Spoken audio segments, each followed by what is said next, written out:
So Barry Bonds coming up with Joe Orsulak at first. I don't know if you were with us last night. It was a nice touch. Barry's dad, Bob, a former wonderful player in the National League. Bobby is a hitting coach of the Cleveland Indians, and the Indians played yesterday afternoon and won.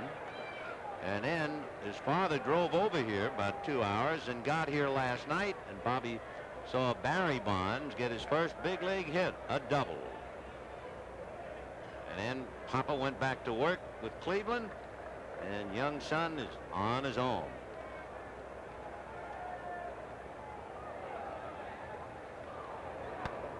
Right.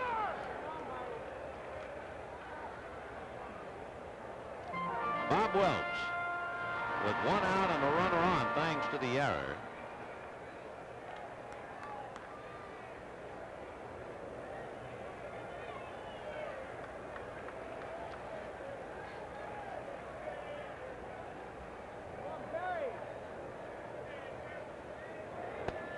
In there.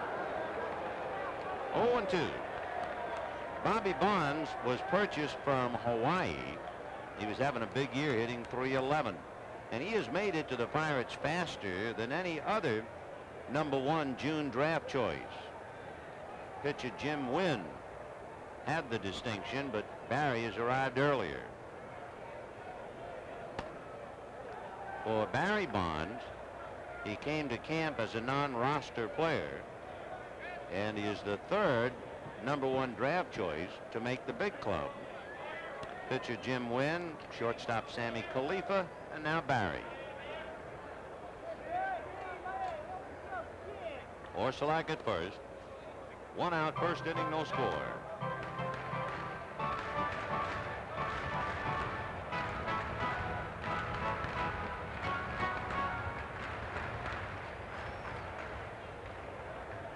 There he goes.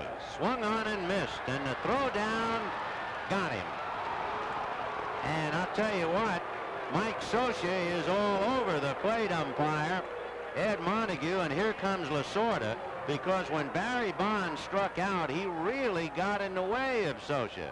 And the Dodgers are annoyed, even though Scioscia was able to get his man at second. But they wanted to remind the umpire about it. We'll show you that play when we come back. At the end of an inning, no score.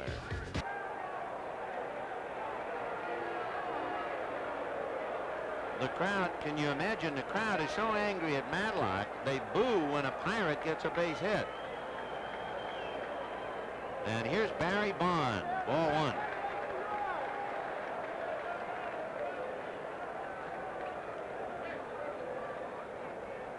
At the start of the game, we told you that Bob Welch's left leg is not 100%.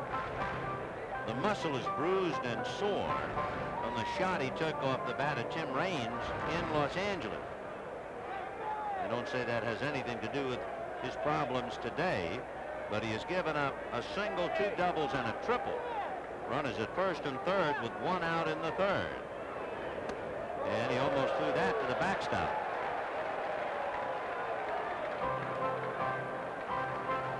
Two and 0.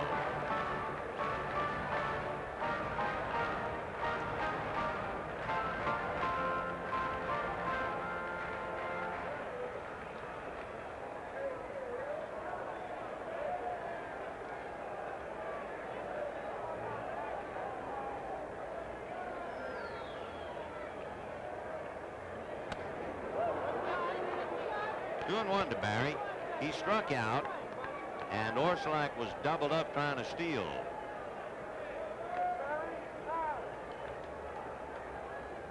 As you can see, Welch making a lot of pitches. Multiply that, and you have 156 pitches, and it is very doubtful he'd be around. He's not that strong a guy anyway. Barry Bonds chasing one above the letters. 2 and 2.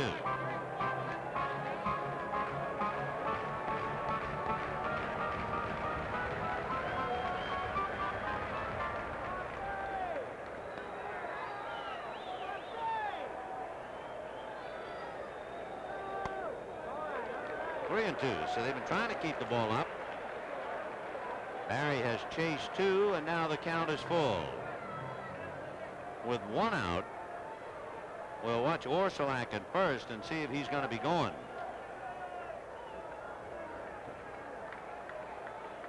Roden down the line from third.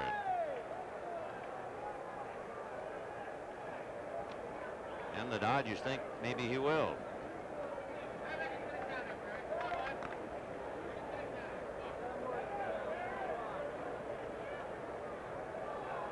Three and 2. Orsulak doesn't go, and strike 3 called. So Barry learning the on-the-job training that can be so painful. And Bob Welch moves up a notch, but look at Mike Scott. He's out of sight. And we will see Mike Scott with Houston when we come home, opening up the 7-game series. Fastball got him. Barry thinking maybe it was outside. 1 out for Barry Bonds, who has struck out twice today.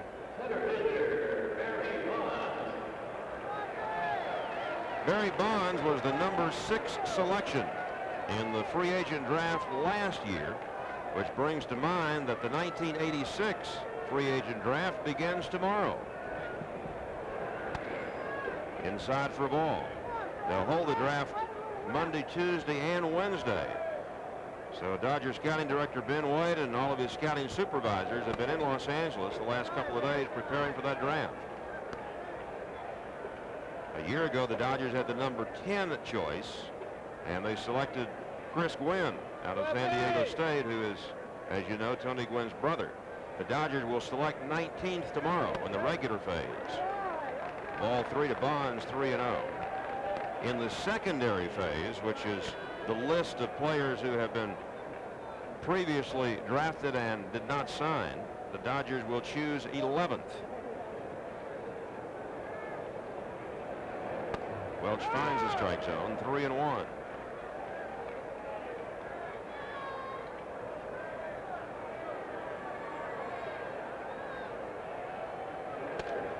Ball 4, and Welch has walked his 3rd man in the last 2 innings. Go just before the start of this road trip. He pitched the other night in New York, gave up a home run to Keith Hernandez and another double.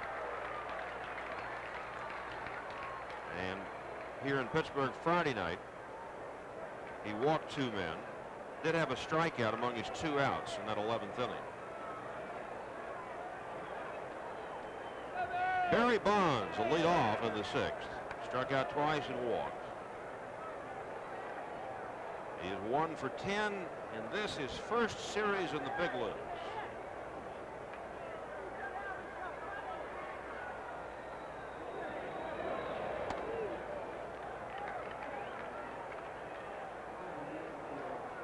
At the end of 6, the Phillies 13, the Padres 5.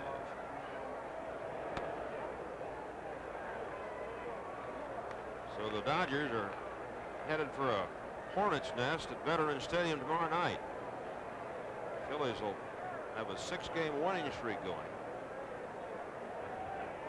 And one of their best pitchers, Shane Riley, ready to face the Dodgers. Pena's behind Bonds, 3-0. Darren Dalton, a home run to account for the last 3 Philadelphia runs in the 6th inning. The 3rd Philly homer of the day. Wilson and Samuel had homered earlier. Bonds takes high, ball 4, and Alejandro on 4 pitches walks the first man to see him. Half a dozen walks. Barry Bonds at the plate in the 8th inning. Ball 1. Bonds, Bream, and Reynolds.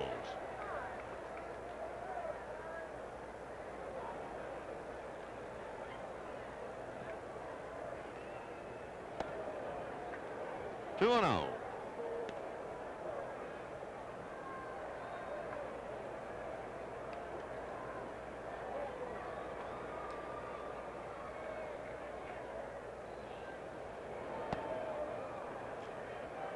Three and 0.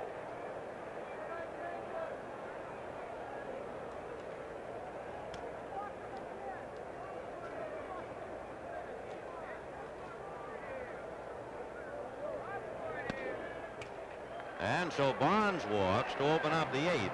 Now remember, this is the 3rd inning for Alejandro Pena. Sherholtz was running, and Randy Wynn hit the baseball.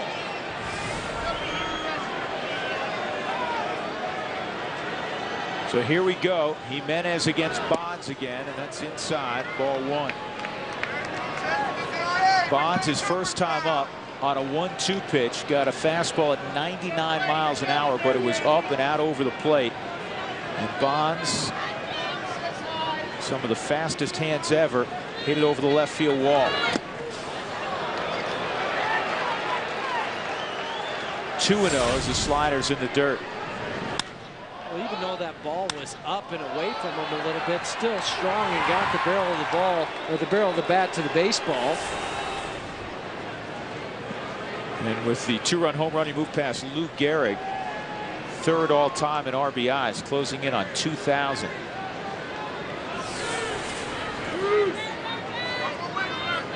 Runner going, ball 4, and Torrealba just bluffs with ball 3. Torrealba just bluffs the throw. And now with a 3-0, I'm sure the Rockies will put him on and try to get Klesko to hit a ground ball. It makes an easy decision now for Jamie Quirk. Just go ahead and put him on. And that's a risk that you take if you're Randy Wynn trying to steal the base. That's why I was going to just pose the thought to you. Yeah. Were you surprised that he ran? Well, because this is exactly what's going to happen. You just take the bat out of your teammate's hand and bury Bonds. Can't afford to let this game spiral out of control too quickly with all the guys you have in the bullpen and all the guys you have on the bench. Now, you manage it differently in September when you're in the race, particularly when you have a lot of depth, and the Rockies do right now.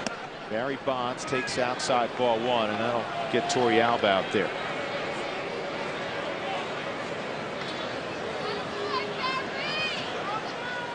You know, as great an arm as he has, the last 4 starts, he did more pitching than just throwing. Tonight, at times, he's just throwing. It looks like he's trying to guide the baseball at times, too. And you do that when you just start to throw and not pitch. Trying to figure out something, some release point, a mechanical thing. Bob Apodaca is looking, trying to figure out, is he not keeping that front shoulder closed? Is he lunging too much? This should be 2. Matsui, Tulowitzki, and Tulowitzki on the transition lost the baseball. The out was recorded at second. And Tulo had a fairly long distance to come. The shift was not on.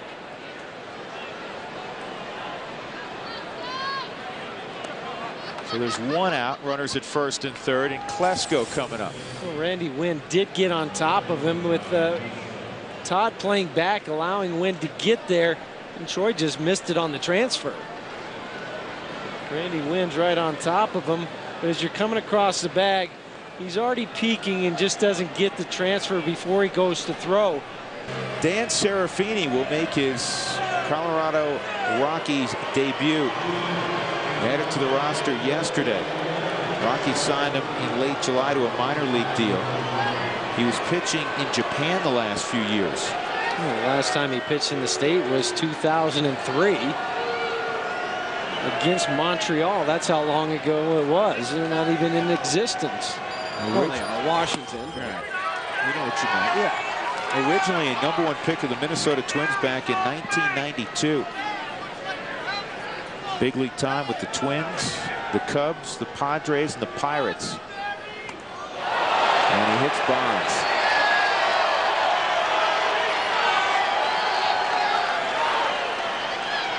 I would assume they'll remove him for a pinch runner here as it's getting late. He gets his at bat.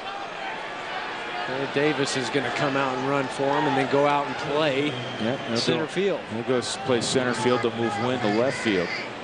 So Rajay Davis comes on. Bonds goes out.